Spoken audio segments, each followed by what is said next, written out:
Hello. How's it going? Good. Well, we're back here again. The days just fly by. Tomorrow is student night. Tomorrow's student night, which I'm very excited about. Student night, always, always, always my favorite night of the week. I'm really excited to see the visual art up in the studios and in the print shop, and also to hear you guys up here sharing your work. So if you haven't signed, it's filling up. I see that, which I'm really happy about. But if you haven't signed up, I'm still encouraging you to do so. So because it's really a wonderful night. This is our third faculty event this week. It's amazing. Tonight we're going to hear from poet Gail Mazur, writer Seema Reza, and photographer David Hilliard, sneaking down the aisle.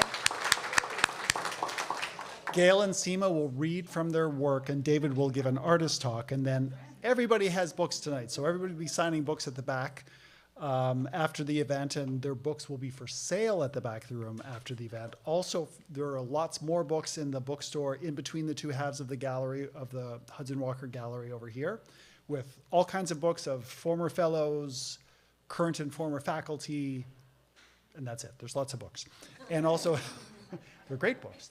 I'm not diminishing. So, and also the exhibit, Everyone We Know Is Here, is a wonderful, wonderful, beautiful show curated by former fellow Heidi Hahn and featuring work by former fellows. So check it out.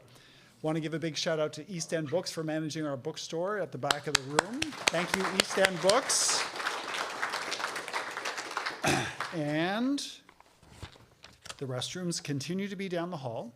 And this joke gets sold really today, so this is the last time I have to do this, and this is good. Because there's only so many different ways you can say that the bathrooms are down the hall. And I will say, I just said that about that thing, please turn your cell phones off, and I would like to bring to the stage to introduce our first reader, our beloved executive director, Sharon Poley.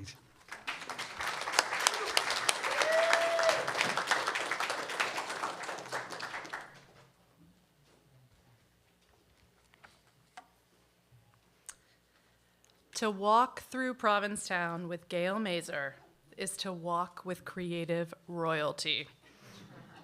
When Gail enters a room here at the Fine Arts Work Center, you can feel a reverential hush descend. I've seen faculty and students alike kind of start at her presence, then compose themselves, play it cool, and then approach Gail, clasp her hands, and shyly share some way that she has touched their lives. A favorite collection of poems that is now dog-eared from reading and rereading.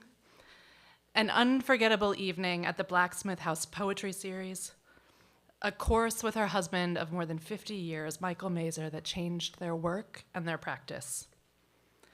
Gail's book of poems, They Can't Take That Away From Me, was a finalist for the 2001 National Book Award.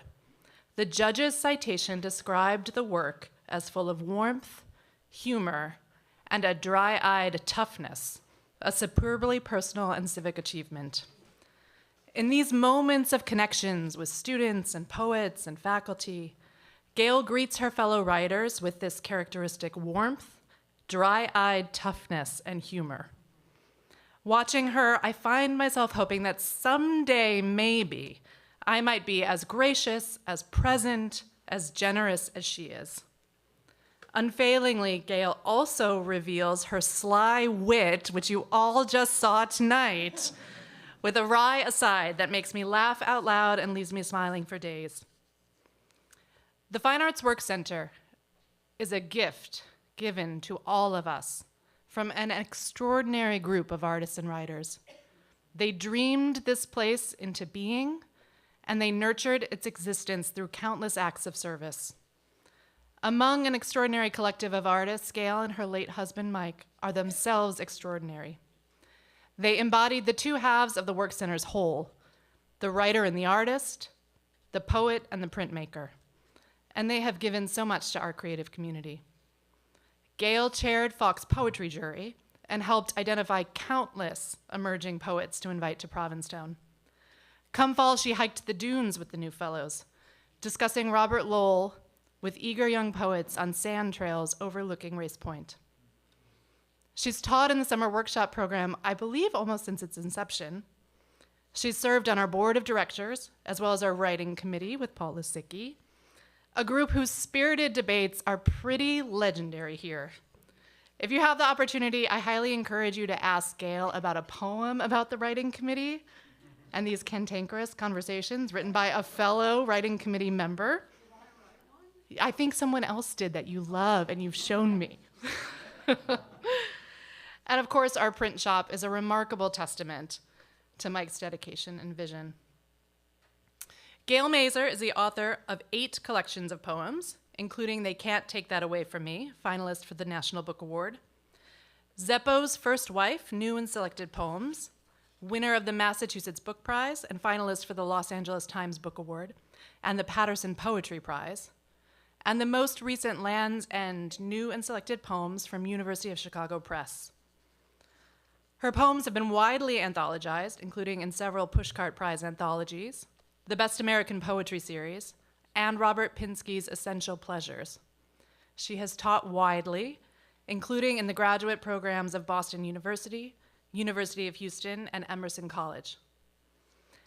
Gail is also the founding director of the Blacksmith House Poetry Series in Cambridge, which she directed for nearly 3 decades. Like the Fine Arts Work Center, this series is a center of poetry life, bringing acclaimed writers together to read in a lively, convivial atmosphere. Gail has said, to keep things going, to support and validate the work of poets, to make a dent in the isolation writers feel in their working life. As Stanley Kunitz wrote, art withers without fellowship. That was what I wanted to last. The Blacksmith Reading Series helps provide something like fellowship. It insists on bringing poetry into the world. Recently, Gail told me the story of the first time she and Mike came here. They were invited by poet Alan Dugan and artist Judith Shawn. I think they came to a potluck. The meal was simple, probably baked beans and cooked in a single pot. Shared meals like this happen frequently here and are a really important way for artists and writers to connect and be in fellowship with one another. They're also a really important way for artists to eat while living here on a stipend. A fitting metaphor, I think, for the simultaneously generous and frugal life of an artist. After this meal, Gail said she and Mike looked at one another and said, "We are never fucking leaving." Gail, the Fine Arts Work Center and Provincetown are so grateful that you kept your word. Thank you for never leaving. Please join me in welcoming Gail Mazur.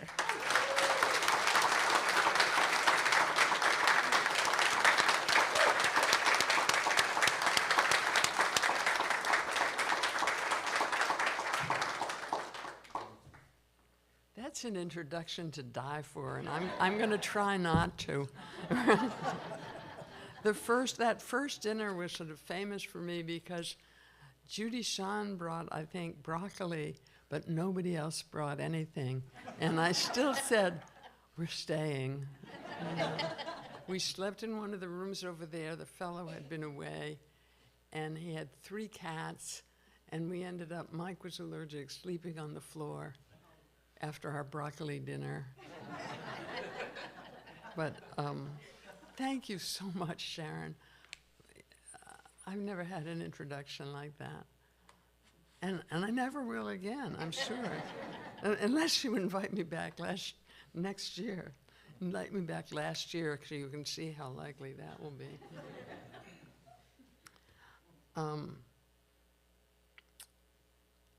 We were the second generation, actually. The founders are all gone now. And the second generation isn't so lively either. but I love this place. I love what it does. And I love that the summer program manages to be, to not contradict what's going on in the winter program. And it does support it. So it's a double thing. I've had some wonderful workshops. This is my favorite. And they even don't seem to hate me for forgetting my hearing aids every day. Do you? All right. So I thought, are there 3 of us tonight? Okay. I'll get on with it. I'm going to read a few not new poems and a couple of newish poems. What newish is so relative since the pandemic. I don't know how 3 years have passed with my writing about 3 poems. But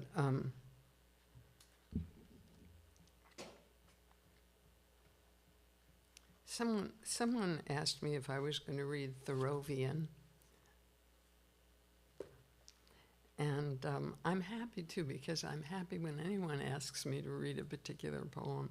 It's like a gift to be asked that.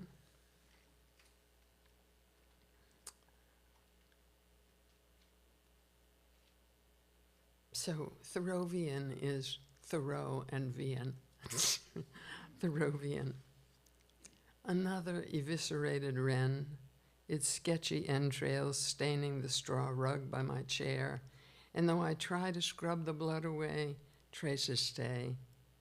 My cat's grisly presentation, meant to teach me, I've read, how a mother cat provides for her young. Pearl's plastic bowl of Friskies by mid-morning empty. Runt of the litter, born in the parking lot of a Stop and Shop in Warwick, Rhode Island, she's always hungry but fussy. Eats like a bird or a vegetarian. Catches these fledglings and only bats them around, toys with them, then crunches their delicate bones with her needle-sharp teeth, her ridiculous growl, and it's over. Except for her howl for my attention. That tiny life's had its minute, its rush and jumble song kaput. I execute my tasks, answering the call of the litter box, of feathery critters to be buried, but I wield the trowel with a rush of love for Thoreau, responding to the condescension of an ornithologist who presumed to instruct him to shoot birds so he could better study them, then said, "If you hold the bird in the palm of your hand," and Thoreau interrupted, "I would rather hold the bird in my affections." Little world made cunningly, no longer singing.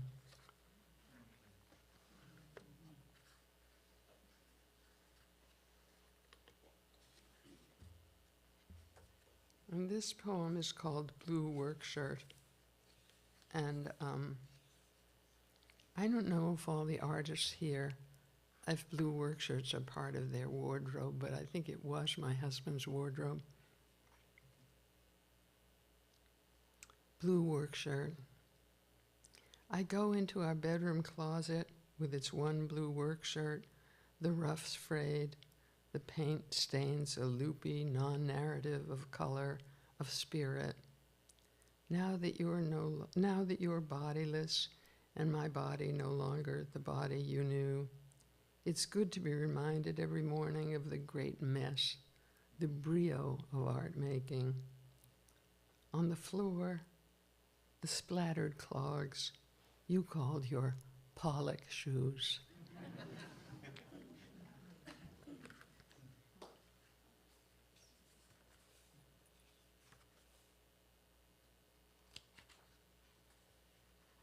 Seems like the typeface got smaller in the last year.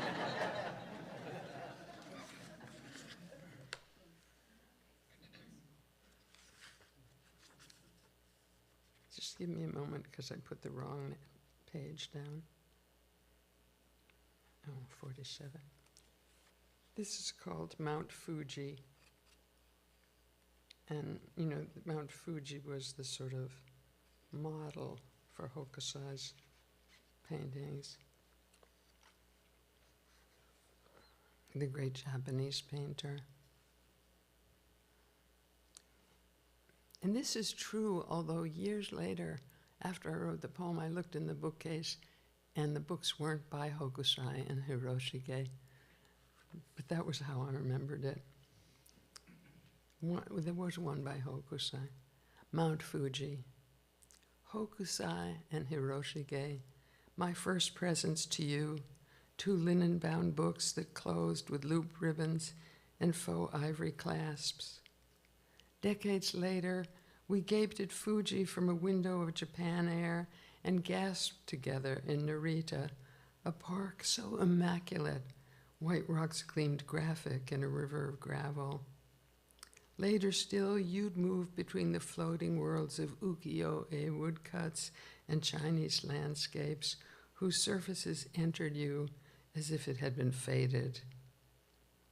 A draftsman's draftman, Hokusai at 70, thought he'd begun to grasp the structures of birds and beasts, insects and fish, of the way plants grow, hoped that by 90 he'd have penetrated to their essential nature. And more, by 100, I will have reached the stage where every dot, every mark I make will be alive. You always loved that resolve. You'd repeat joyfully Hokusai's utterance of faith in work's possibilities, its reward, that at 130 he'd perhaps have learned to draw. In Edo, then, his beloved Fuji was seen as the true source of immortality, as for him it was to be. Will you always give me such spectacular gifts, you asked me that day when we were 20.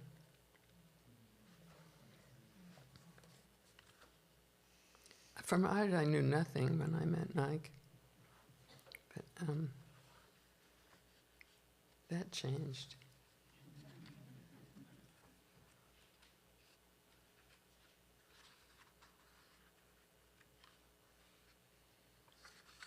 And this is set in Provincetown,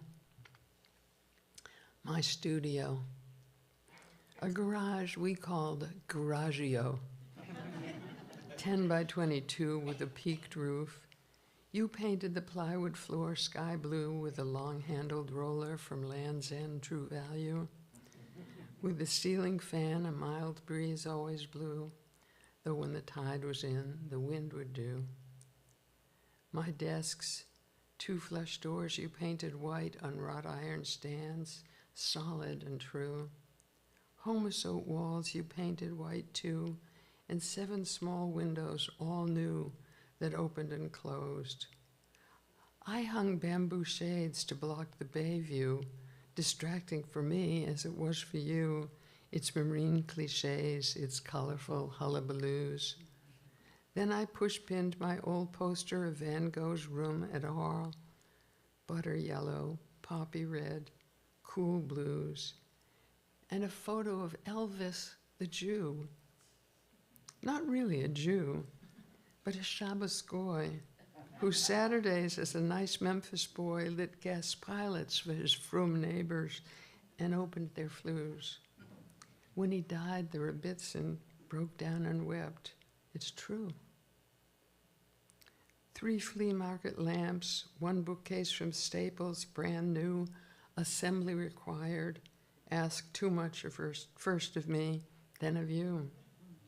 When we stood it up, its sides were firmly askew. Without much to do, I wrote 3 books. If we had regrets, they were very few. Now I know we were the paper, we were the glue. I'm still at my desks. It's all I can do here by our little dream house at dusk when the bay turns lavender without you.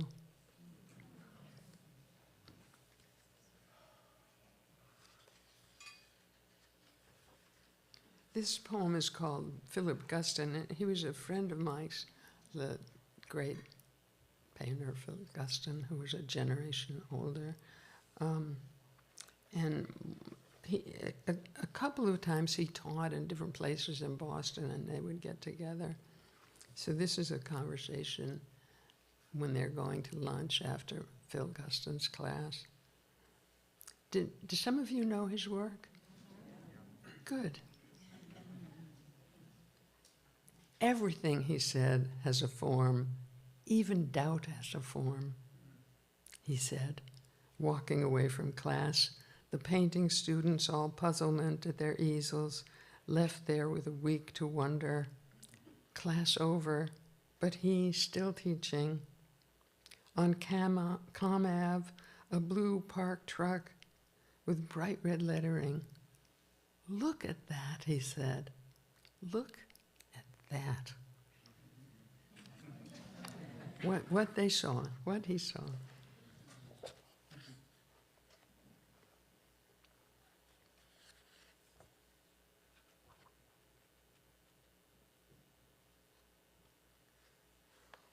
Figures in a landscape. We were two figures in a landscape in the middle distance in summer. In the foreground, twisty olive trees, a mild wind made the little dry leaves tremble. Then, of course, the horizon, the radiant blue sky. The maker was hungry for light. Light silvered the leaves, a stream. I like to think for your sake the scene was Italian, 17th century. Viewed from here, we resembled one another, though in truth we were unalike. And we were tiny. He'd kept us small so the painting would be landscape, not anecdote. We were made things, deftly assembled, but beginning to show wear. You, muscular, sculptural, and I was I. We were different. We had a story.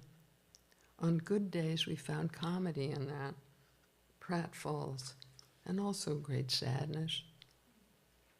Sun moved across the sky and lowered until you, then I were in shadow, bereft. The Renaissance had ended. We'd long known we were mortal.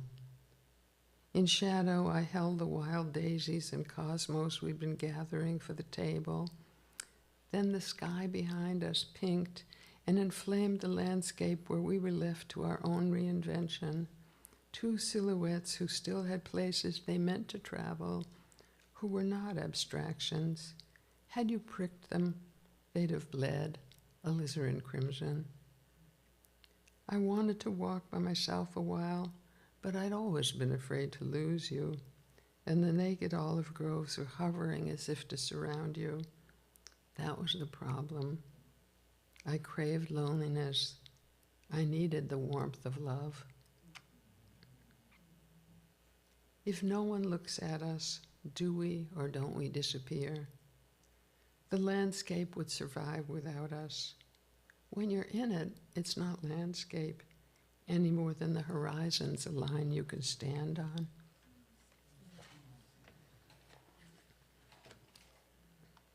I'm going to read some newer poems, I think. Okay. I'm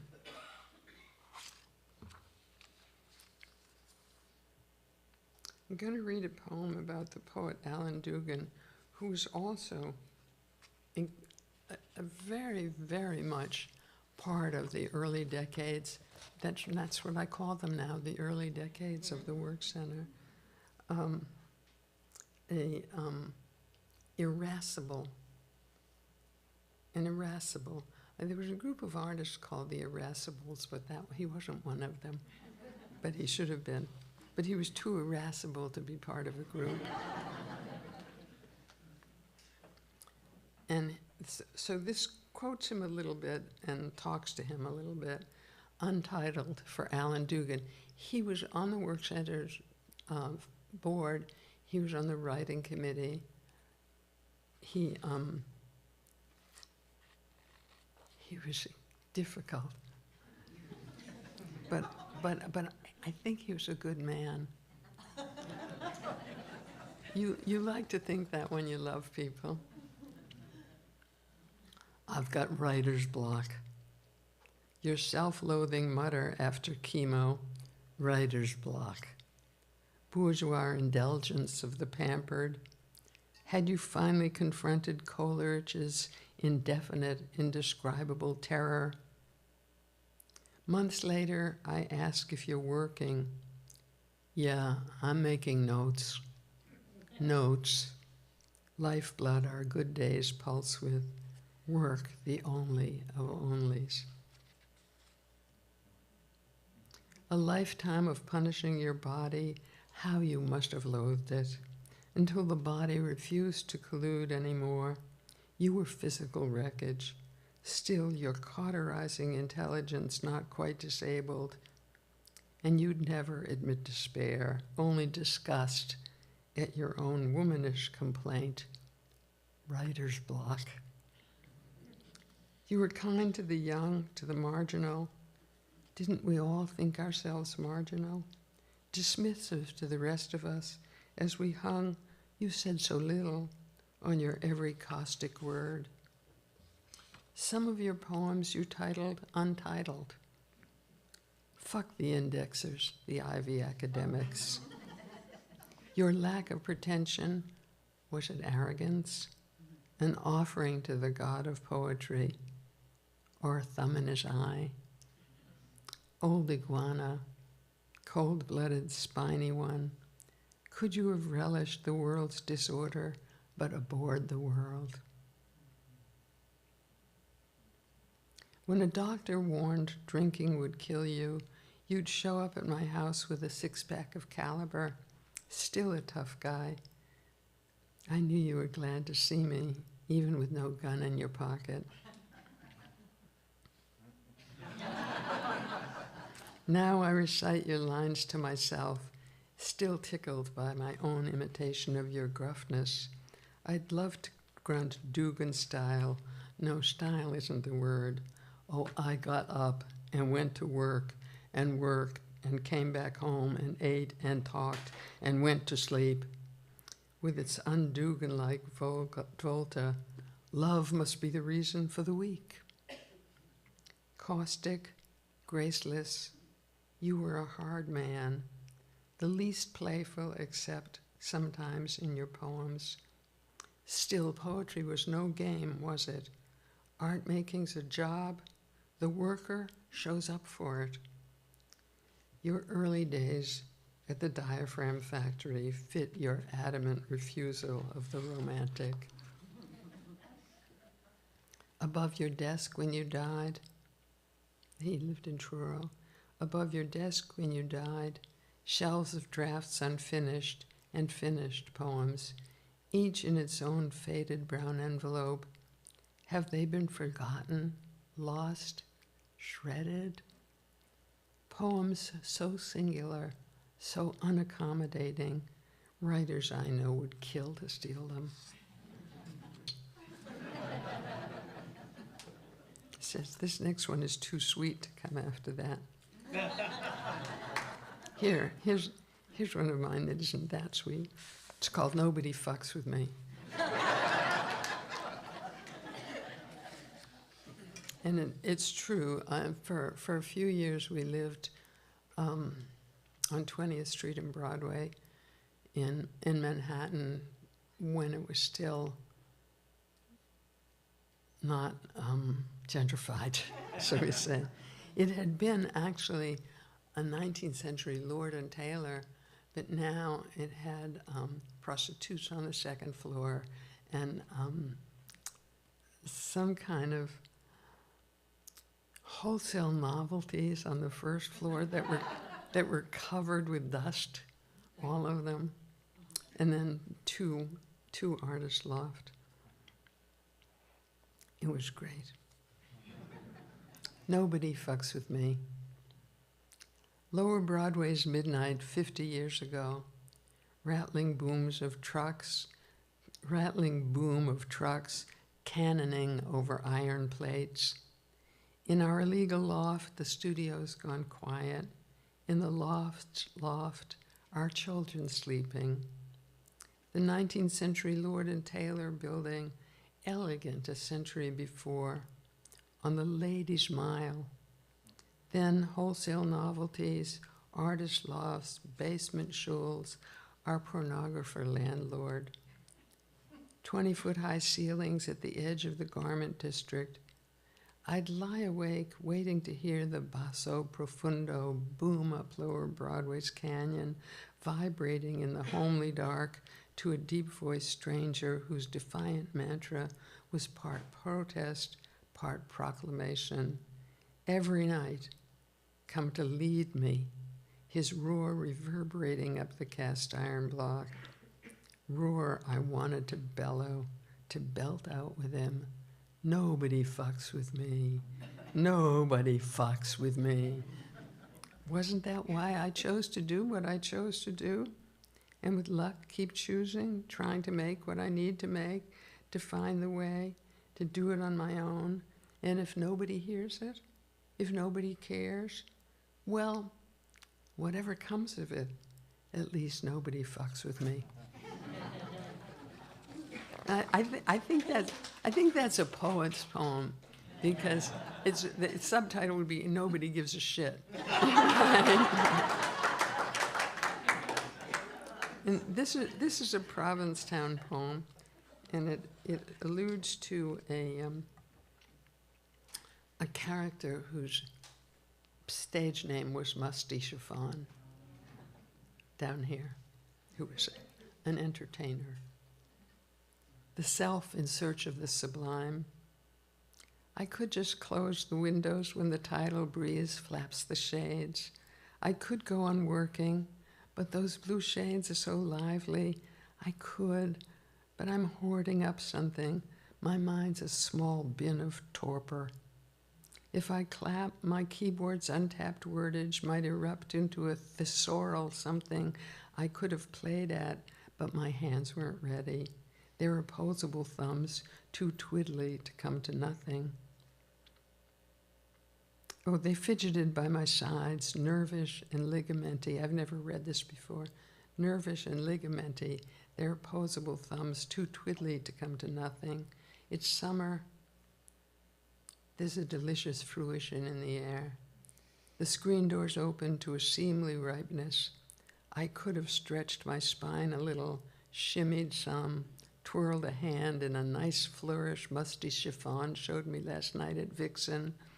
Witty Musty trilling, honey, why let it hang there doing nothing when it could be doing something pretty?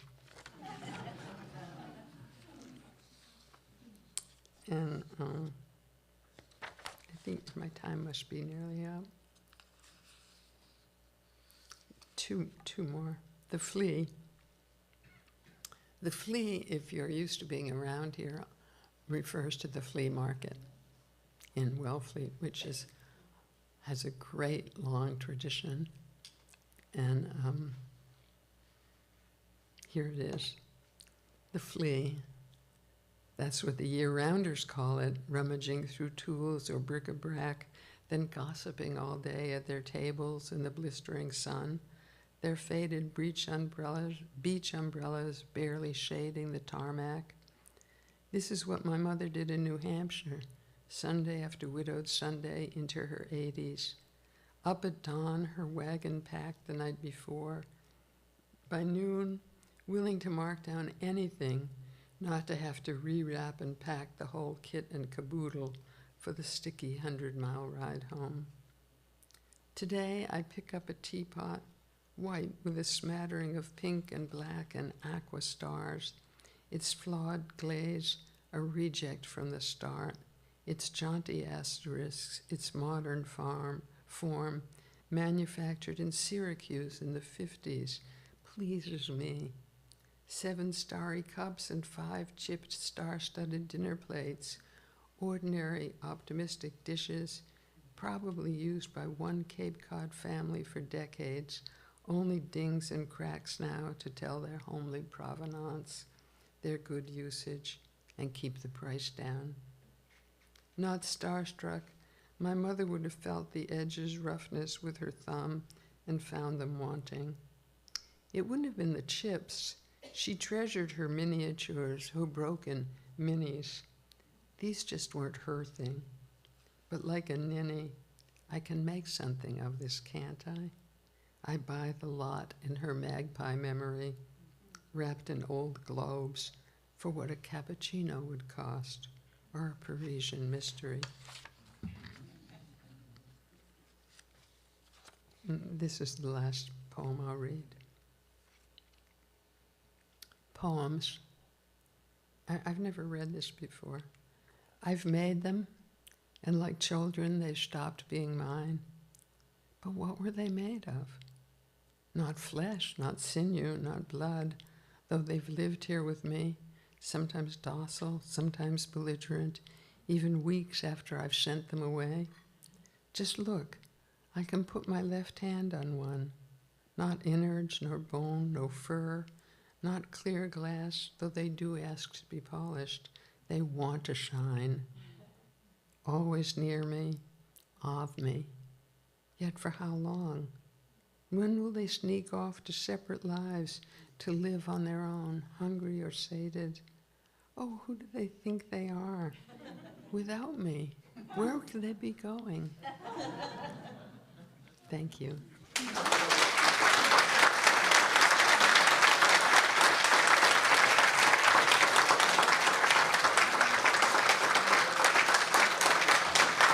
Thanks.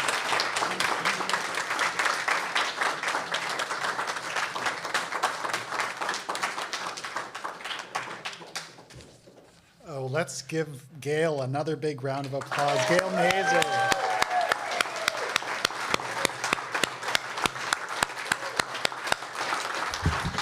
Truly a treasure. Thank you, Gail. Now I'd like to invite one of Seema Reza's students, Laura Joyce Hubbard, to the stage to introduce Seema. Laura.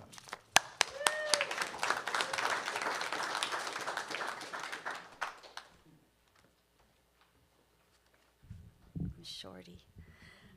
That was wonderful. Good evening. I am here this week on a veteran scholarship thanks to the nonprofit Community Building Art Works. With this word, I had to grab a thesaurus to try and find the right word to describe how happy I am to be in the workshop with Seema Reza. I started with thrilled, crossed out, delighted, overjoyed, nope, all cliches, fueled, stimulated, electrified, maybe all of these and none of them, because Seema Reza is an original. She's many things, but I first met her as the CEO and founder of CBA in her free weekly poetry Zoom, which I highly recommend Fridays at noon. Seema's nonprofit encourages the use of art as tool for narration, self-care, and socialization for veterans and civilians struggling with emotional and physical injuries caused by trauma. This dedication explains why her workshop includes the unique descriptor beyond craft, the cultivation of self-care. I have heard Seema say, "Where I come from, we run from war." I join countless other veterans deeply grateful that Seema now runs toward war, or more accurately, she runs toward the communities of service, veterans who carry the fallout of war, first responders. She offers her vital network, an encouragement to endure through community, and a model to turn jagged truth into art. Based in Maryland, Seema Reza is a poet, essayist, and performance artist whose passion lies in community. As an alumnus of Goddard College and Bona, she has published 2 books, A Constellation of Half-Lives and When the World Breaks Open. Her essays have been featured and anthologized in the Washington Post, McSweeney's, Electric Literature, The Offing, and many other places.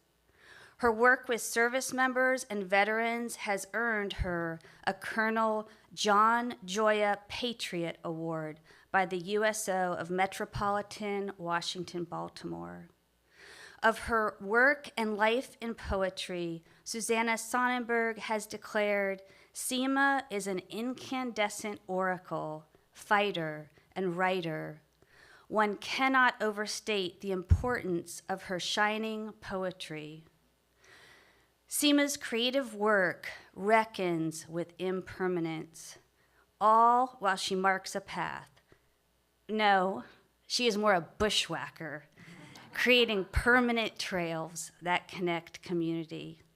I am so honored to spend a week with her and now introduce you to Seema Reza.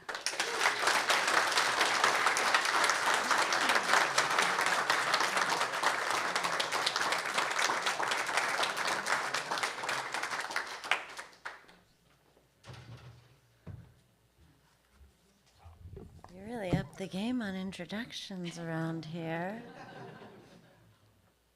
That was beautiful. Thank you, Laura. And thank you, Falk, for having me. It is such an honor to be here. I'm going to share something kind of new. It's not published yet. It's a work in progress. It's part of a project called Light Multiplies. And I have some visuals for you and a clicker, apparently. That might work. Okay. So I'll set the stage for you. Actually, I'll show you some of these pictures. So this was the room as we're setting it up. That's my son, I think, up there. And me in those great mom jeans. And these are portraits. I created 32 portraits of mothers of color born between 1881 and 1981 over 2 months. And this is at the Eaton Hotel in Washington, D.C. Using charcoal and silver oil-based ink, I transferred these faces to mirror glass. I mounted the portraits on a temporary wall, using wedges of wood to angle them toward the ground. I designed a loop of moving projections that reflected the portraits in negative space in pools of colored light on the floor. I lit candles and incense and filled the room with the smell of sandalwood and honey, the sound of bansari flute. My mother and 2 of her friends sat in the front row. My sons sat at the soundboard. The room filled with familiar and new faces. A sister arranged my headset as if placing a crown. I slipped off my slippers and kneeled on a stool on the wooden floor. So this is one of the portraits. Was a more permanent installation that's up in the lobby of the hotel. And this is my grandmother. And this is a gorgeous woman I know. And a woman named Margarita.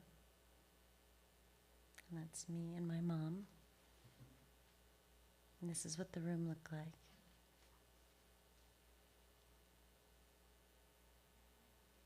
And this is how it worked.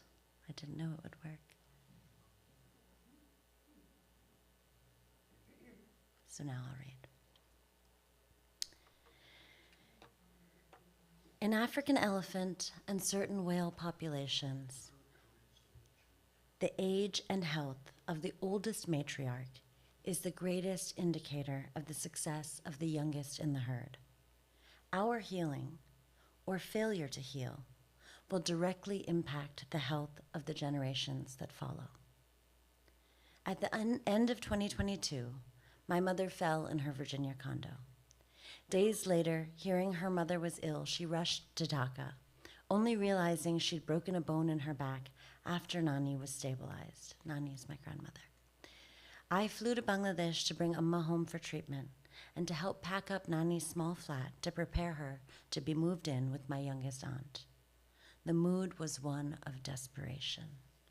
My mother, her sisters, and my grandmother all playing caricatures of their old roles, competing griefs, casual cruelties, displays of generosity and power, each one wounded child and villain by turn, each of them profoundly undermothered, beseeching one another, beseeching me sometimes for mothering. Nani was quiet and lucid.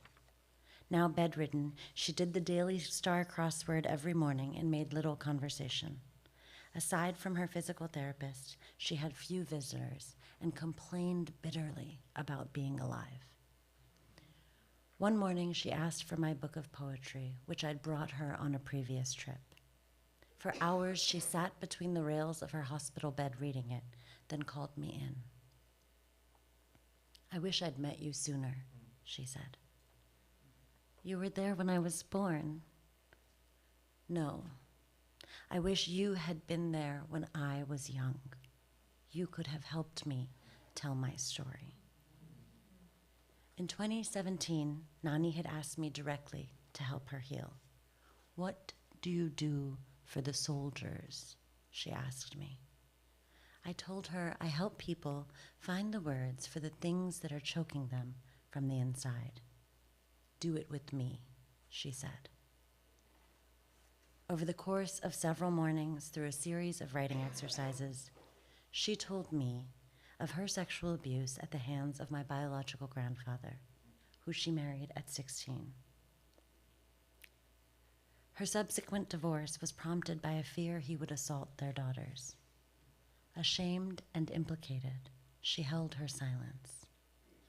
Raised in the shadow of their mother's trauma and now in their 70s, my mother and her sisters only knew that their mother's demand for a divorce created a fog of stigma around them in the punishing conservative social circles of Dhaka in the 1960s. It made them girls from a broken home. "He wasn't that bad," Amma and her sisters have taken to saying to one another in the past decade. "He just had affairs. She just didn't love him." They accuse her of the greatest sin, selfishness. They beg us, their children, to carry their unnamed hurt as they have carried hers. I asked Nani what she hoped her story could teach, and she said, "Don't fear the society. Society is waiting to pounce on you. Stand up to it. Suppose I did tell my story at that right time. Would I catch help? Or would she have caught hell? And now, would my mother and her sisters be able to metabolize this truth? Would they believe her?" Just before leaving for Dhaka, I was selected as the 2023 Pauli Murray Art for Racial Justice Fellow by the Anti-Racism Research and Policy Center at American University. I was to present a public performance and exhibition by the end of April. That's 2 months, y'all. In Dhaka, my project became clear. I was studying and dreaming to design a ritual to take responsibility for my own spiritual health, to understand my mother's and grandmother's limitations as products of a society that refuses women's pain, and a global environment of dominance that sees people of color and their children as an expendable, replaceable, interchangeable, less than human commodity. To release myself from dependency on the myth of all-powerful mother as the source of my grief and shortcomings. To unbind my mother and myself and my grandmother from shame over what happened to us, and even to free us from the cruelties we enacted on one another. Humans descended from small mammals who burrowed underground away from predators, dreaming most of the day, then acting upon techniques learned in dream space. We made things up, then we made them come true. While religions of the book swept the globe by force and commerce, the occult remained. The rituals upheld by women, hoodoo and jadoo, dream practices, the psychic, but they are bending to standardization now. In Bangladesh, an Arab way to be Muslim has rendered cultural practices taboo. I've kneeled on a janamaz and said my prayers, freshly washed in threes. I've yearned and reached, I've pretended. I've tapped my forefinger against my knee to stab shaitan, the devil. I've swiveled my head left and right to greet the angels perched on my shoulder. Assalamu alaikum wa rahmatullah wa barakatuhu. I have strained to hear a response. Despite my weak faith, when I must cross through darkness alone, when I hear an inexplicable sound, when I must do something I feel unprepared to do, I return to the only spells I know. I know they're not mine. I know they're not quite right. And I refuse to beg for mercy from a God who doesn't want my worship when I'm menstruating, who rejects my body. I refuse also to stop believing in magic. I just need new spells. English, my only language of true fluency, arrived to most of us through terrific violence and epistemicide, the elimination of ways of thinking and knowing. Before language comes sound, inherent universal meaning. The sound ma, for example, occurs in the word for mother in most human languages. There are things known more deeply than socialization or so-called civilization. One theory on the origin of language. Early humans, having lost the hair the young of other primates use to hold on to their mothers, had to lay their young down while they worked, and so began making sounds to soothe their children from a distance. The beginning of language, love crossing space. All over the world, variations of the word shaman refer to a person who, through dedication and study, has access to the unknown, unseen spiritual world. The German shaman, from the Russian shaman, from Tungus shaman, Chinese shaman, from Prakrit shamaya, from Sanskrit shamanas. Shaman, shaman, saman, shaman, samaya, shamanas. I don't imagine this project as a return to some long past. Colonization has happened, the printing press has happened, the internet has happened, butter chicken and pad thai and banh mi have happened, and for some of these things I'm glad. I am calling instead for a revival of old practices to access new knowledge that places ourselves within a lineage of human thought. In the Russian folktale Vasilisa, a dying mother gives her daughter a doll and instructions. Vasilisa is to hide the doll, keep it close, and when the time comes, to trust it. The doll is Vasilisa's intuition. In order to access this intuition, Vasilisa's good saintly mother must die. Vasilisa must experience the pain of abandonment, and then she must enter the darkness on a quest of her own. Only then does the doll awaken and guide her to safety with little nudges. Yes, no, this way, that way. The death of the mother is the beginning of our power, of our self-determination. It doesn't have to be literal, but the death of the assumption of protection, the death of the dependent self, death of expectation. The mother makes a mistake, falters, fails, cracks, chooses herself over us, experiences a pain she cannot fully hide, and we are exposed. It is horrible, terrible, frightening, undeserved. It is necessary. It is an opportunity to rise beyond the ceiling our mothers sometimes become. Around the room, I passed a tray of mirror bits. Each person took one and held it carefully. And then I asked them to take a deep breath. Hold the mirror fragment in their open palm. Place another palm on the heart. Inhale deeply. Close your eyes. Make peace first and foremost with your disbelief. Acknowledge it. Allow it to sit beside you, humming and fussing. Pat it gently and tell yourself, but what if you don't know everything? Return to this moment, to the shard of glass in your palm. Notice the contours, the shine.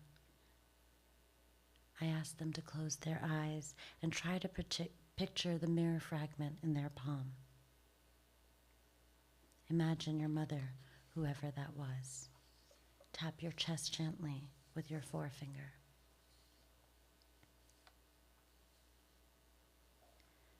I led them through a meditation. Do y'all want to do it? You don't have a mirror fragment, but that's okay. Put your left hand out. Put your right hand on your heart.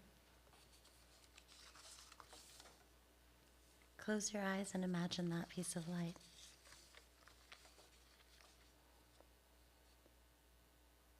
Imagine your mother, whoever mothered you. Imagine their face. Tap your chest gently with your forefinger. Feel your heart beating. Travel to the places in your body where you feel hurt or abandoned or disappointed by the idea of mother. Imagine that pain traveling first to your heart, then eased on by the tapping of your finger through every cell of your body, through your elbow, your shoulders, your neck and skull, through your torso, your groin. If the pain gets stuck somewhere, move it along with a deep exhale. Allow it to move down one leg, then up, down the other leg, then up, back to your middle. Let the grief glow and pulse as it travels through the other arm, up to your open palm, into the mirror fragment. Allow the mirror to absorb it. Now summon the feeling of love or longing you have for protection, for acceptance, for the perhaps unrealized idea of being held, of belonging. Allow that to travel through your body as well, through your arm, elbow, shoulders, neck, and skull, through your legs and center, through every cell. When it travels up your arm, it hits your palm and turns to light, reflects forward whatever beautiful thing allowed her to survive, and lets the silt of her grief sink. And let us say together, may the pain be absorbed, may the pain be absorbed, and may the light multiply. Sit with whatever has come up for you. Do not run now. You can bring both of your hands to your heart. Allow whatever feelings have arisen to lift you like a wave, to place you down gently, just a few feet over. Let's take three deep breaths together.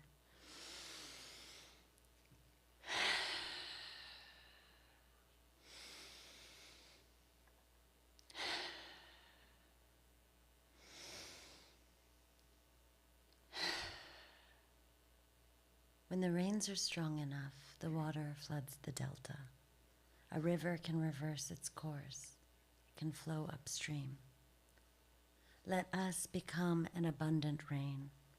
Let us allow the silt of their grief to sink. The week after the ritual, I woke at 2 a.m. My cousin in Dhaka connected me to my grandmother via video call. We tried to show her the performance, recording, tried to show her me naming what happened to her, but the audio was poor.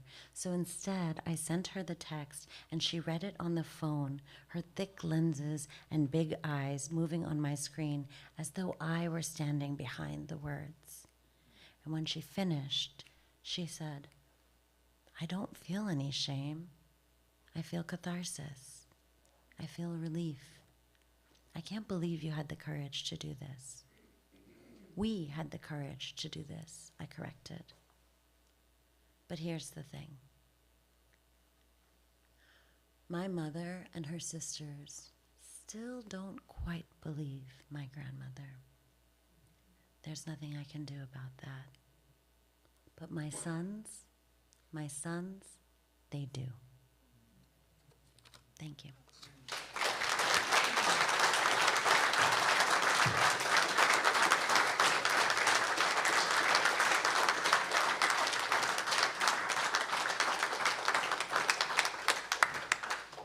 Seema Reza, thank you.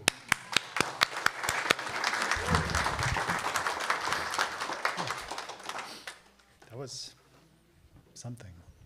Thank you. Ooh, okay, and now I'd like to invite one of David Hilliard's students, who is a beloved member of the Falk family, and her name is Beth DeLoggy, and I invite her up to introduce David. I know, it's a tough act to follow. After that, thank you. David. Okay. David Hilliard is a very public figure in the world of photography. His fine art, panoramic, multi-paneled photographs have been exhibited in American and international galleries and museums. Currently, his work is included in a Smithsonian Portrait Gallery exhibit. He regularly teaches at 3 Boston colleges and universities. He's even been awarded both a Fulbright and a Guggenheim. That's all very public, and you can find out even more about him online. But I'm here to tell you what David is to me personally. That was you. Okay. In 2014, maybe July, maybe August, I was completely unaware of who David even was. I was a very busy mother of 5, and scheduling a minute for myself, especially in summer, was nearly impossible. However, the previous year, my sister Sarah and I had squeezed in a Fine Art Work Center week and decided it was important, creative, and sister, and me time. So we were determined to do it again. Only 2 spots were open during our one available week that summer, and we were in David Hilliard's photo class, so we signed up, those 2 spots. When we arrived that summer, Monday morning, I met students who had entirely reconfigured their summer plans to be able to study with David. It slowly dawned on me that it was nothing short of miraculous that those seats had been open, and at that point, I knew this week at Falk would be really special.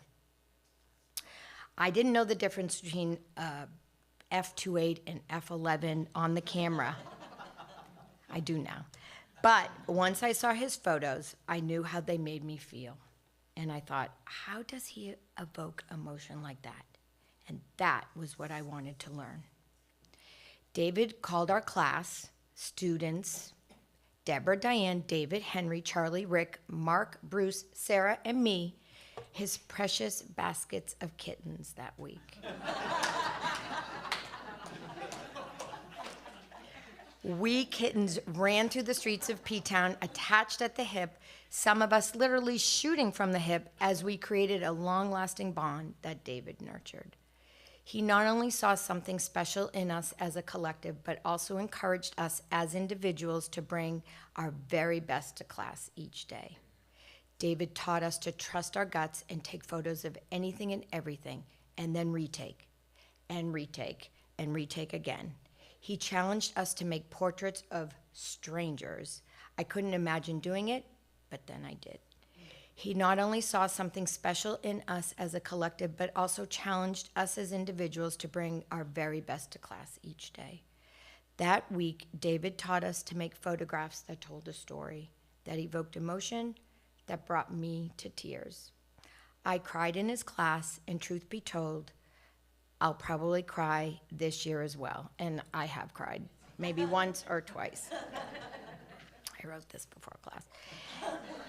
And while that was 9 years ago, a seeming lifetime ago, the impact that David had on both my photography and my life changed them for the better. I give you David Hilliard.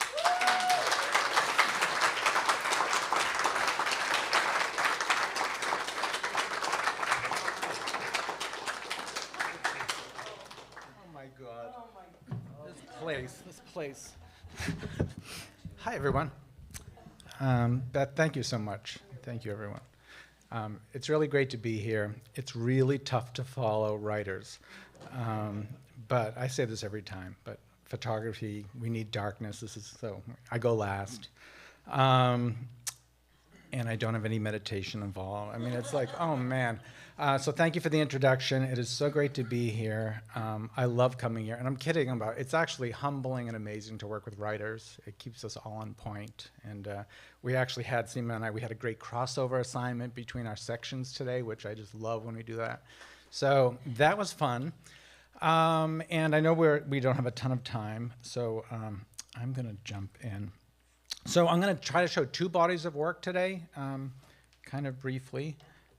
The first one is an ongoing body of work, well, I think it's pretty much over now, that I started years ago that has kind of run in tandem with all kinds of other work, but has been this decades-long project photographing my father. And the reason I chose to show it is I like to show it. But the theme of the workshop is it's a storytelling workshop, but the emphasis is on telling stories from a place of perhaps adversity, but like kind of coming out of something like from a personal place that is not often easy. And often as writers, as artists, when you sign on to a project, you don't often you don't sometimes remember could possibly go on for decades, and it could possibly change. And so when you commit to that, it can get complicated, and it could be amazing and painful at times, but we work our way out of it, hopefully. So I'm going to start with that, and then I'm going to end with something new that is also kind of exciting. Oh, there's the first slide. Thank you. So I'm superstitious. I always start with this slide in my lectures, pretty much. So this is my father, early 90s. I'm in graduate school. Because I don't have a ton of time, I'm just going to say I use a big camera, meaning on a tripod, a view camera. It's the negatives of 4 by 5 inches. The cloth over your head. It's very static. It has lots of resolution, lots of detail. I shoot film. Eventually it becomes digital. It gets scanned, and so I'm between worlds now. Wasn't always. And my background's in theater. First I was like a theater kid. And filmmaking, a little bit of writing, actually. I took a lot of writing classes, and photography. But photography was always in my life, and it took me a while to figure out that that's really was my best voice, and that my best work coalesced through photography, meaning that's storytelling, cinematography, like film, moving pictures in multiples, and photography could all come together to tell my best story. So it's been my best creative way to say things about the world. So a lot of my work is about maleness through a queer lens, if you will. So the work's not always about that, but I think it's important for me politically that it always be kind of known. Ray Hilliard, my father, so early, telling the story of a working class guy, Lowell, Massachusetts, never went to college, factory worker, Navy guy, Hawaiian shirts, cigars, Playboy magazine, all of that stuff that I always talk about. And there are multiple photographs. In this case, 2 photographs, one sits atop the other, focus changes, time changes, so they're not cut up photographs, they're separate moments of time creating a continuum. I tell you all that just so you know the gist of what's happening here. And so it's just a gay guy, looking at his dad, who is, everything to him, everything he is and everything he's kind of not at the same time, and I hope ultimately universal as well, that I'm not, we all have some kind of relationship that might be similar. And so I'm also giving you details. So I'm thinking about time, first Playboy first edition of Playboy, current one in the foreground, seconds between pictures, decades between pictures with the magazines, class, acrylic Afghans, issues of just being lower middle class. My father's shirt. So in this triptych, the middle photograph is kind of moving and breathing. It's filmic. It's photographic. So I like that things can move and you can stare at the same time. looking at painting, Renaissance, like, simple moves, reflections. I'm going to move really fast. This is a very long photograph. It's his problem with plurality. A lot of these photographs are born out of things that, when I was in school, I was in graduate school at this time, and I would go home to photograph with all these ideas, and then, my father would start bitching about that he couldn't find the cereal, and I was like, oh, that's, and it was, back in the day of Seinfeld, and like the kind of everyday kind of stories were kind of about everything, and so, and I'm part of the problem. So this is him he's trying to find the cornflakes, and so I'm making more commodity. And I'm actually making a serial aisle, because this is like a 30-foot long photograph when it's all printed, and it's a different kind of product. So instead of the supermarket, you're in a gallery, and I'm trying to be smart. I'm in graduate school, so I'm making work on multiple levels. Some of you might understand that kind of pressure. A lot of my students are in like graduate school, kind of, it's the best of times, the worst of times. And so this is, older work. I'm in the 90s. He starts to age. I'm starting to get into the work. It's starting to get real. Our collaboration is getting real. Like I'm starting to show in galleries. He knows that the stakes are higher. He knows that things like I'm getting some press. And so this is my father. This is just called Dad. And it's a good example because it goes from like a still life, kind of quiet, moonlit kind of moment, peeling paint, lower middle class, rental property. But it's also about aging and distance. He's divorced from my mother. He's isolated. So you have a portrait moment, and then you have this kind of deeper landscape. But they all work together at the same time. So you get it, right? Okay. And they go on. So now we're in the 2000s. This is called Rock Bottom, looking at us, thinking about, I am genetically hardwired to become this guy. That's me over here.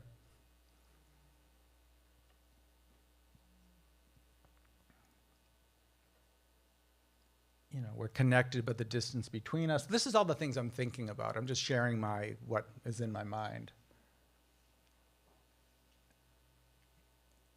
And I think about determination versus determinism. Like no matter what I do, there are some things that are just going to be, and it's not always bad, but I'm going to be that. And he starts to age. This is where it's like, that's why I'm showing this work. So, I know it, mortality, right? We're all slowly like this, we're going this way. So my dad, slowly, the Playboy magazine, Hawaiian shirt, the humor's starting to kind of fall away. It's getting real. Oops, sorry. Called Hug, thinking like, I need to make that picture because one day he's not going to be here.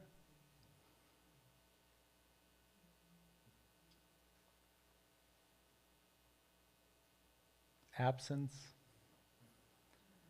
So then he has a cardiac event, and he ends up in a rehab, which he never left. And so this is me kind of emptying, my brother and I emptying out his apartment, his reading chair, almost still warm with his imprint. And we mentioned Thoreau, my dad was a big Thoreauvian, so those are his Thoreau books, and that is his God, Henry David Thoreau.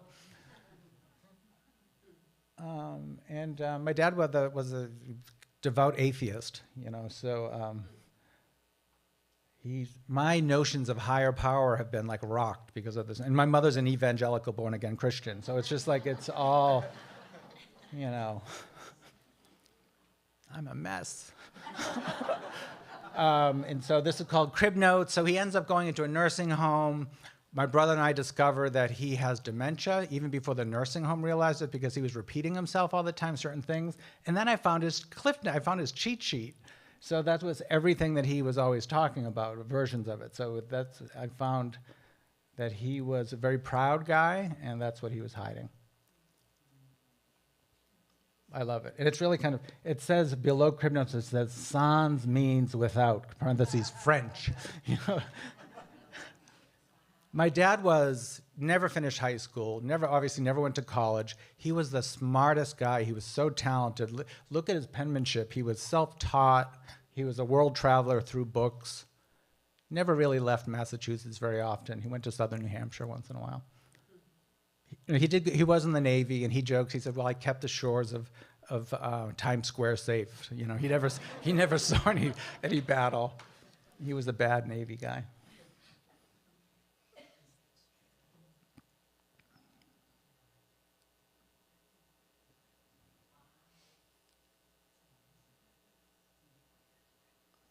And then he ends up at a nursing home. So that was not part of the plan. He did not want to be in a nursing home. When he first went in there, he wanted anywhere but in there. And he got in trouble. He was trying to get the other residents to try to escape. Like, seriously, like they said, you know, your dad's trying to break out of here, and he's trying to get the residents all to go and jump off the Rourke Bridge, which is a bridge in Lowell. Like, he was despondent. I joke about it, but it was very hard. But eventually his dementia got to a point where, sadly, he calmed down. And so this is called Furniture Walker. It's my dad 3 times in 3 pictures, kind of. He wouldn't use a walker or any kind of cane or wheelchair, so he would throw himself from piece of furniture to piece of furniture. So in his desire to maintain his dignity, he would like knock over tables and chairs, and it was hard. His legs were going away. But I will say, when he was starting to fade, his memory, he said to me, "David, you need to keep photographing." He did. And I say this not because I'm afraid of, like, I didn't have agency. I would have done it anyway, probably. He was my dad. And I knew he loved it. But he said, you need to keep photographing me because this is your best work. You know, he just like really, and you know what, he's kind of right. It's like, it really is, it was a great project.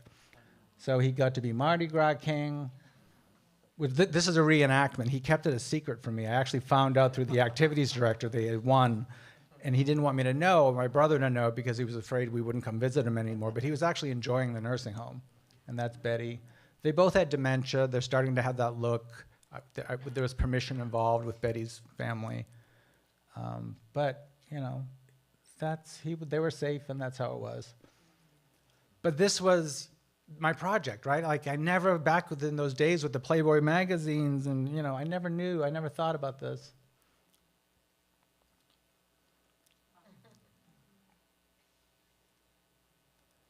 But you know, there was no, at bath time, there was no bubble baths like so it was always like a little bit of play, so that the nursing home was really great.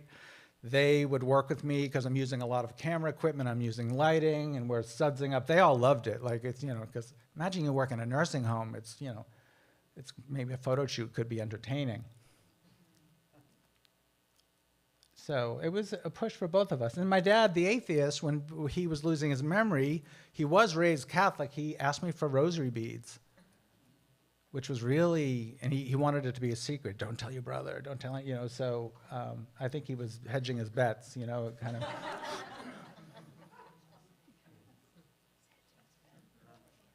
And then this is, you know, kind of a grim picture. He got dentures, so he's holding, so that's me. And so that's, in one hand, it's called Another Bite. That's his old dentures and his new dentures.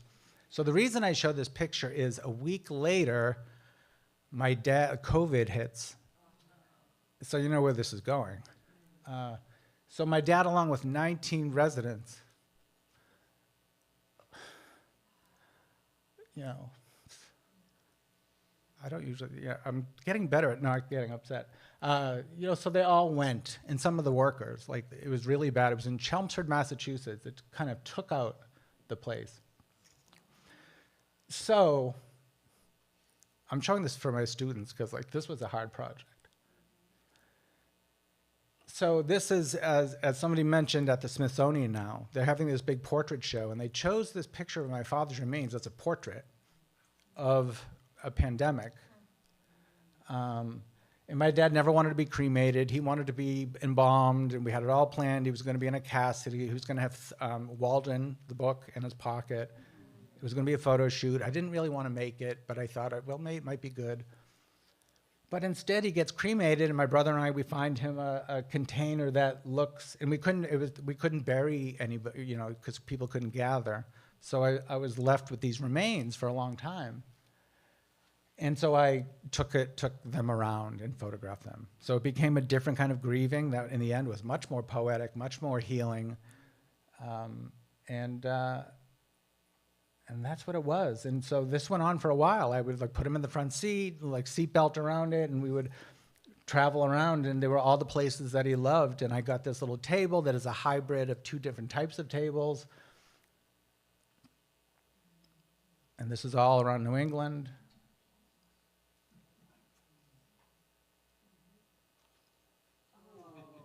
I know, can I just say, like, there were these higher power moments where, like, what are the odds that, like, that I got to photograph that little chipmunk? That was pretty great. His favorite diner, that's his favorite breakfast.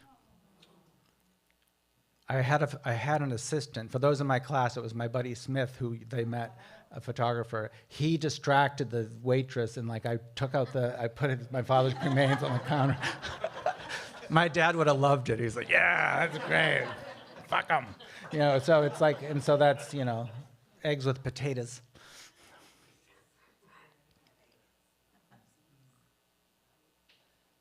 So I know this is a bummer. There aren't a lot of them. That's Father's Day. So that's like multiple generations. But the whole family got into it. It became like a thing. So this is just a few of them. I love this one. So this is in Maine. I have a place in Maine, so he would come up there. So that's here. So that was the last one before we buried him. And that was a Stein that he had that he loved. That's his last cigar that I chose to light for this picture. And I was telling the students that my dad has a bigger carbon footprint now than when he was alive. He gets so much mail. So that's just, I save it all, so I use it in a lot of the work. And he loved the Rubik's Cube. So, you know, it's grieving art. It's art there. Like this is how I worked my way out of it. Like, and that was it. And so there's actually some more that's going to happen on this. Oh, and then really quickly, while this is showing at the Smithsonian, I get an email from a guy, this guy, Scott McKenzie, and his family makes the thing that my father's in. And he said, you know, I heard this was at the Smithsonian. I just want you to know that my dad's in one too, and our family does this, and I have a similar story. He's gay. He and his partner have a place here on the Cape. And my dad's in the Sirocco 2000, whatever, like the same container. So I show this because it's just a small world, and now I have these new like friends, and all through, you know, the process of this. And so I'm just going to show quickly a few slides. I'm not going to talk about them so much, but other ways that I look at masculinity. So this is, you know, strangers, as was mentioned, desire, in both of these. That's in a dune shack.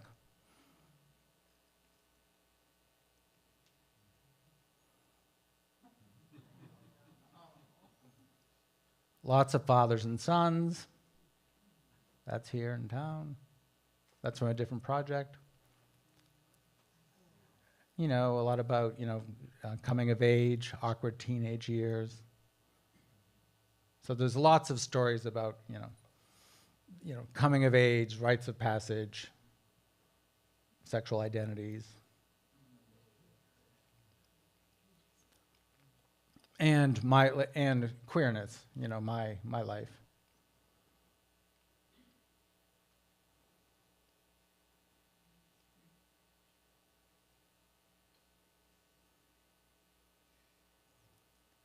And this a couple from my mother in Florida. That's another whole project.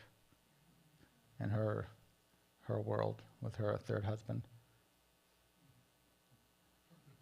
So, you know, my dad has Thoreau. This is Jesus in the guest room, so it's a holographic. That's at the foot of my bed when I stay there. So that's at noon, and it's holographic, and then at dusk I move. That's Jesus. It's 2 feet to the right. So, oh, and that's, you know, called Perennial. This is, you know, for me, the rapture, but it's my mother loves. It's at Walmart. It's every flower in bloom at the same time.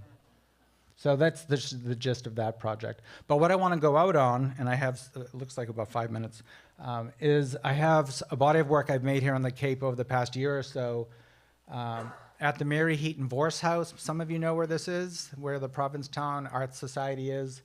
So it's a body of work based on the life of Mary Heaton Vorse.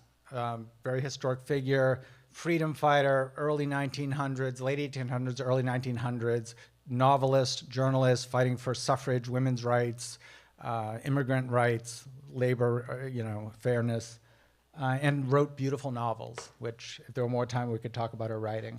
So I started to photograph in her house, photographing these allegorical, like these photographs of, this is Gail Strickland, who's an actress and theater thespian in town, who loves to portray Mary Heaton Vorse. And so this is her becoming the character. So they're very collaborative. So it's myself, somebody else bringing something to the table.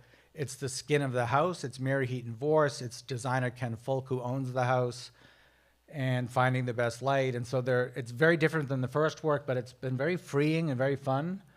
But the takeaway from this work, and I'm not going to talk a lot because there's not much time, and I'll just go out on these pictures, is that my idea is that these are ultimately a lot of people in a community that she is one of many people who early on fought to give agency and voice to certain populations.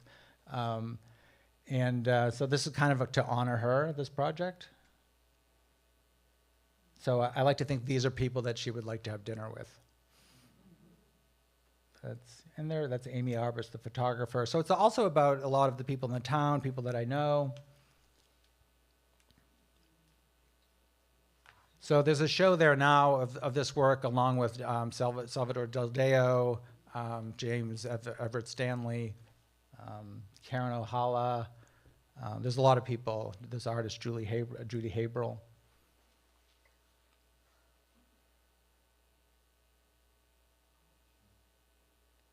This is not the best light for this picture. And there's performers and the embodiment of the feminine, whatever that means to people. So there are drag queen performers as well.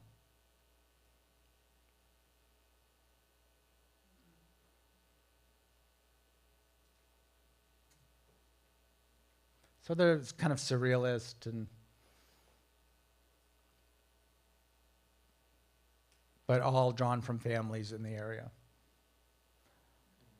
Berta Walker. She did not want her picture, like this took a lot for this, and she insisted on a smile, which ended up becoming the name of the picture, and I got her to soak her feet. It was, it's been great.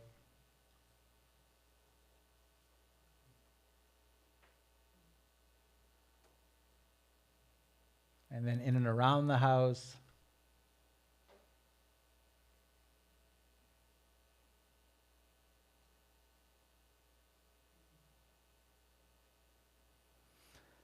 kind of, pile of non-binary, it's actually the Mary Heaton Vorse bedroom, and, the people on the bed and one of their mothers.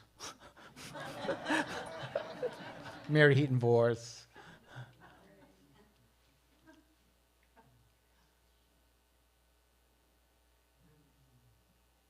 Mary Heaton Vorse through Gail Strickland.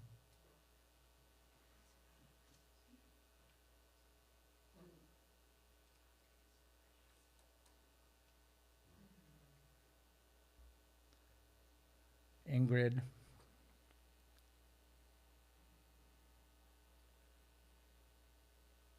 So it's also, again, it's the skin of the house, becoming the people, becoming the narrative.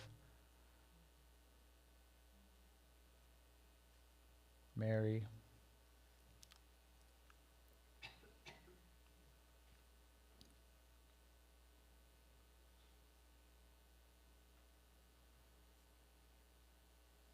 Two-bottle morning.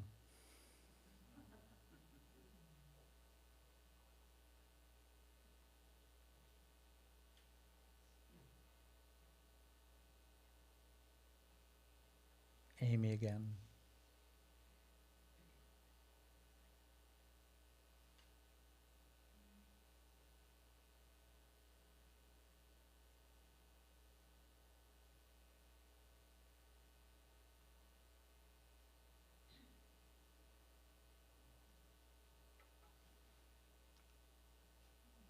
Called Forever Whatever.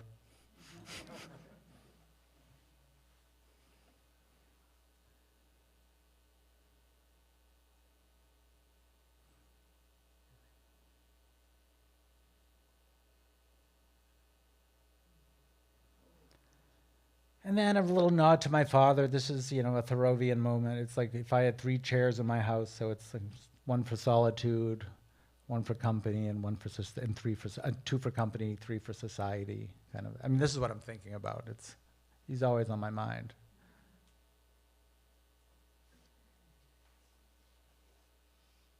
And I think there's just a couple more. We're done.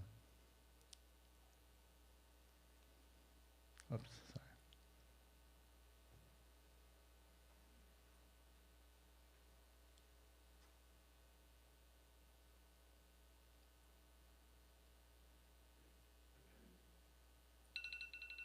Ooh, I'm doing so good. It's just right. Hold on. I think there's just.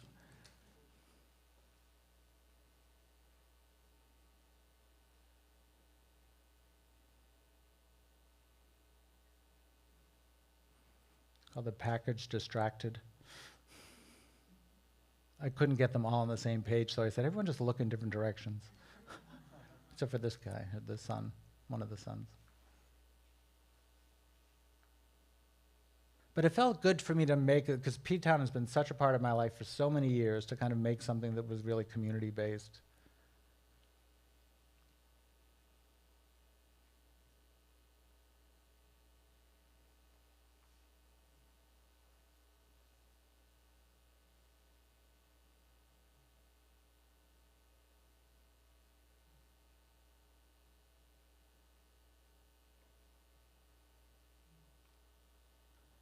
I think this is the last one.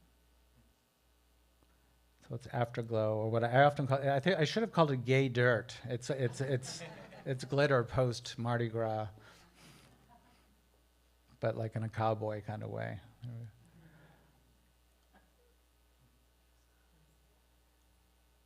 All right, that's what I got for you. Thank you very much, everyone. Thank you. Thank you.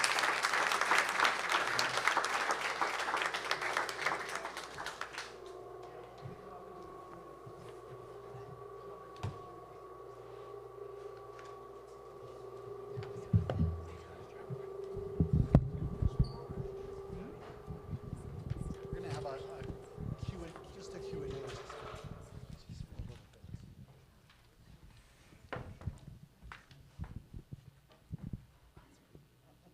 Thank you. It's for you, yes. Okay, we're gonna do a little Can't see Q&A. anyone. But just remember to wait for Miracle, who has mics, because we're live streaming it, and we want people at home to be able to hear your questions. So you can push this out. Does anybody have a question? Do you think we could have the light on so we could see the people who ask questions?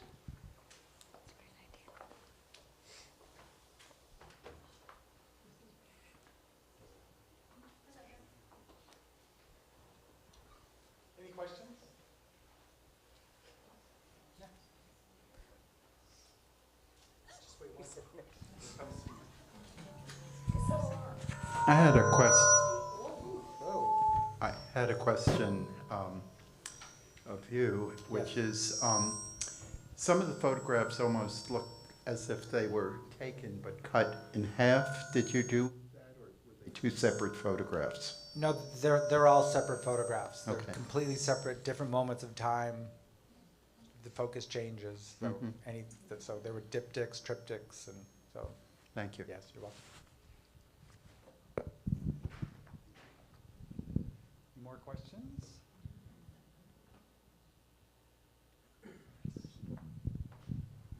Too close. There's gonna be feedback. Oh, hi. This is a question for you, Seema.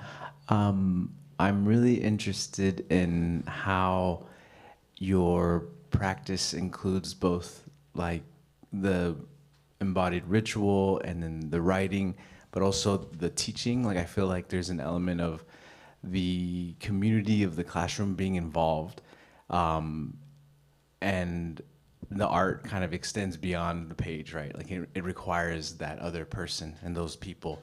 And I'm just so curious that when you, in your process, like when do you begin imagining those others and when they come together?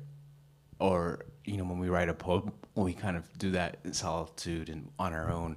But when do you, and if you do, envision the other coming into contact with that experience, with that process, if that makes sense? Thanks for that question, Nathan. There are some things that I have to imagine that nobody will ever read it in order for me to write it. And there are other things that I have to imagine that somebody needs to read this in order to write it. And so it isn't one way. But I do know that teaching has been a part of my creative practice always. I think that's the case for many artists, right? We're in classrooms. And my classrooms have mostly been in jails, places where maybe people don't necessarily want to be there with me. And I find that when I bring the question I'm genuinely curious and excited about into the room,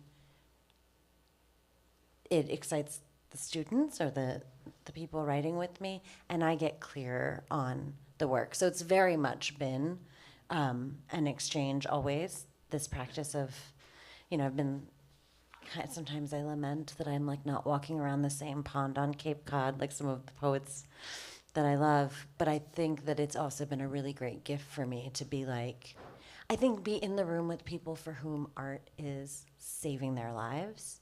And that's helped me take my work seriously, and maybe a family that doesn't.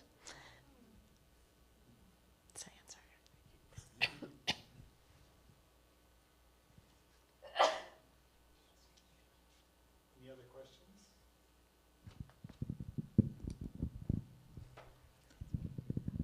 I have a question for David, and I don't know how to word it, but I'll try. And the question is, when did you start using photography as story? Because I was very, very impressed by what you did with your father. I mean, it really touched me in a way that I haven't been touched in a long time. So Thank you. I appreciate that. It's really pretty easy to answer. I actually grew up in a photographic house although we were lower middle class, my grandfather loved photography, so we always had that place in the basement with the darkroom in it. And my father loved photography, and it wasn't really storytelling but he would document everything. And through that documentation, with complete all of the ephemera, he would write all the dates, and and he also kept journals. So I can tell you from the day I was born up until July 16th, 2019 or whatever, the day he had that cardiac event, I could tell you where I was and at what time, Navy time.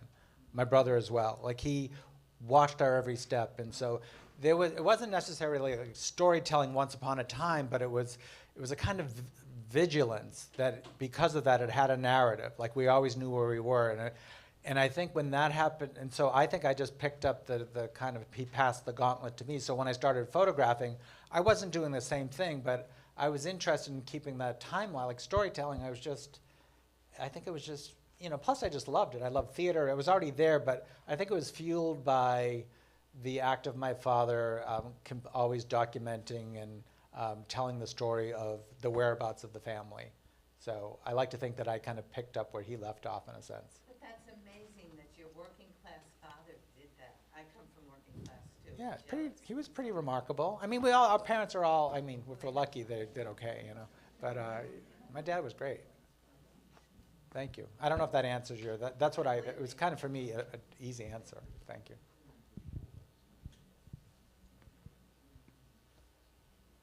Any other questions?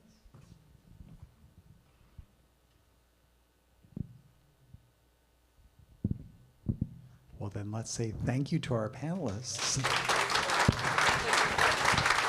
David Hilliard, Seema Reza, and Gail Mazur. Thank you so much. Remember, everybody's going to be signing books at the back. So, and we have lots of great merch back there. And check out the art show in the gallery. And come back tomorrow night.